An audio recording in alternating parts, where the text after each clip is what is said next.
বাংলাদেশে অস্থির পরিস্থিতিতে ভারত ও বাংলাদেশ সরকারকে প্রয়োজনীয় পদক্ষেপ নেওয়ার দাবিতে সীমান্তবর্তী সাগরপাড়ায় মিছিল করল সিপিএম। মিছিল থেকে বাংলাদেশের শান্তি রক্ষার বার্তা দিলেন সিপিএম নেতৃত্ব।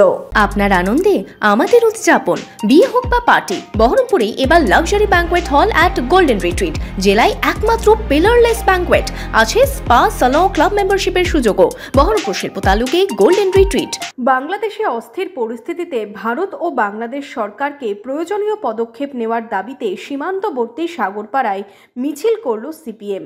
6ই ডিসেম্বর সংহতি দিবসে সাগরপাড়ার রক্সি মোড় থেকে মিছিল শুরু হয়। সেখান থেকে হাসপাতাল মোড় ঘুরে সাগরপাড়া বাজারে শেষ হয়।